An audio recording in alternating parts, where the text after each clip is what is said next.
hello everyone তোমালোকৰ next exam class 10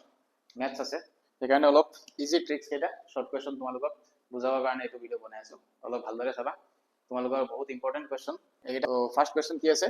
পৰিমেয় সংখ্যা 14588 divided 625 ৰ দশমিক প্ৰসাৰণ তলৰ কোনটো দশমিক স্থানৰ পিছত শেষ হ'ব তো ইয়াতে কিমান আছে 14588 এটোক আমি কি ৰে ডিভাইড কৰিব লাগে 625 দে ডিভাইড কৰিব লাগে তো ইয়াতে নাম্বাৰ কেইটা আছে 3 2 5টা আছে তো 625 তো কি হবে এটো 145 625 তকৈ সৰু হৈ যাব চাৰিটা নাম্বাৰ লম চাৰিটা নাম্বাৰ লওয়াৰ লগে লগে কি হ'ব তোমাৰ 625 আছে 1458 তো আমি মিনিমাম 2 ৰে এটো ডিভাইড কৰিব পাৰো 2 ৰে ডিভাইড কৰাৰ লগে লগে কি হ'ব 2 5 10 1 2 2 4 1 5 2 6 12 1 13 কিমান আহিল 801 এতিয়া কি আহিব 8 আহিব তাৰ পিছত এনেকুৱা যেতিয়া আমি কৰি যাম কিমানটা নাম্বাৰত শেষ হ'ব লাষ্ট চাৰিটা দশমিকৰ পিছত চাৰিটা নাম্বাৰত এটোৰ আনসাৰ শেষ হৈ যাব তাৰ পিছত কি আছে 600 আৰু 1500 ৰ গসাউ ল'ব লাগে গসাউ মানে কি গৰিষ্ঠ সাধাৰণ উৎপাদক এটা তোমালোকে অলৰেডি জানাই তো আজি অলপ শৰ্টকাট হেৰি কৰি দিও তেতিয়া দৰে বুজিব পাৰিবা 600 আৰু 1500 600 আৰু 1500 এটা কি দি 5 দি দিও 5 দি দিলে কি হ'ব 5 1 5 1 10 5 2 10 0 ইয়াতে কিমান আছে 1500 5 দি দিলে 5300 again 5 দি 5 6 30 0 ইয়াতে 5 দি 5 2 10 কিমান হ'ব 20 5 4 20 5 কিমান হ'ব 5 1 5 কিমান থাকিল 1 10 5 2 10 again 2 ৰে কিমান হ'ব 2 12 24 2 6 12 again 2 ৰে দিলে কি হ'ব 2 6 ইয়াতে 2 3 again 2 3 কিমানটা আহিল 5 ইয়াতে 1 2 3 ইয়াতে দুটা তো কিমান মিনিমাম নাম্বাৰটো ল'ব লাগিব দুটা লম তাৰ পিছত দুই ইয়াতে কেইটা আছে দুটা আছে ইয়াতে তিনিটা আছে কিমানটা লম দুটা লম কিমান হ'ল তাৰ পিছত 3 5 5 25 25 আৰু ইয়াতে কি হ'ল 2 2 4 425 100 100 ইনটু কি হ'ব মিনিমাম নাম্বাৰ এটা 3 আহিব 300 তোমাৰ আনসাৰ আহি গ'ল 300 আছে 3 নম্বৰ কোৱেশ্চন 4 9 আৰু 10 ৰে হৰণ কৰিব পৰা আটাতকৈ সৰু পূৰ্ণবৰ্গ সংখ্যা তো ইয়াতে কি আছে 360 ইয়াতে 0 কেইটা আছে এটা আছে গতিকে এটো পূৰ্ণবৰ্গ নহয় ইয়াতে 0 কেইটা আছে এটা আছে পূৰ্ণবৰ্গ নহয় পূৰ্ণবৰ্গ হ'বলৈ হলে মিনিমাম কেইটা হ'ব লাগিব দুটা হ'ব লাগিব জোৰ জোৰ হ'ব লাগিব ইভেন নম্বৰত হ'ব লাগিব ইয়াতে কিমানটা আছে এটো আছে 36 মানে 36 36 6 6 36 আৰু 0 দুটা আছে গতিকে এটো এটা পূৰ্ণবৰ্গ সংখ্যা এতিয়া আমি চাও 3600 3600 4 দি এটো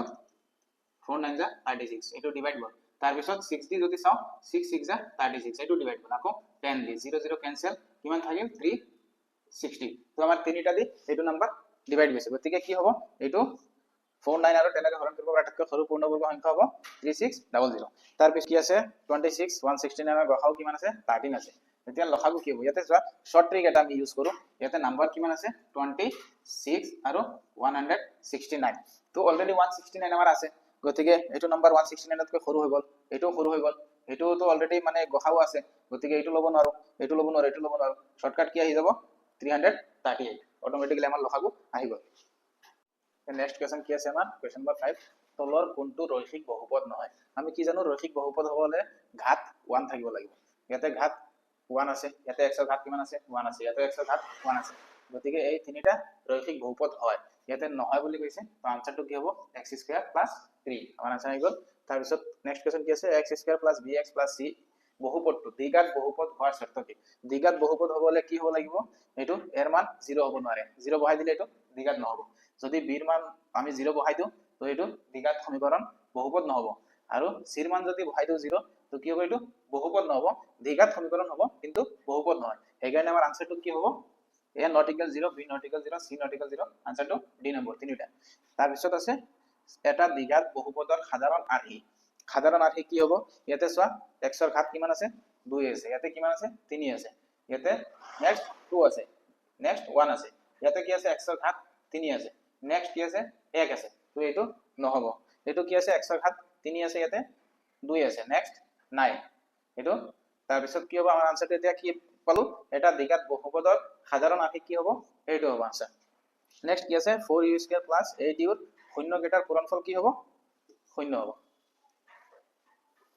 নেক্সট কোৱেশ্চন কি আছে 9 নম্বৰ যদি x ইকুৱেল কি হয় x² + 4x + 3 = 0 এটা মূল হয় তেনেহলে k এর মান উলিয়াব লাগে ইয়াতে x এর জায়গাত আমি কি বহাই দিলো k বহাই দিলো k বহাৰ পিছত কি হ'ব k square plus 4 into k plus 3 equal কিমান 0 আহিব তো ইয়াৰ পৰা কি ওলাব লাগে x এর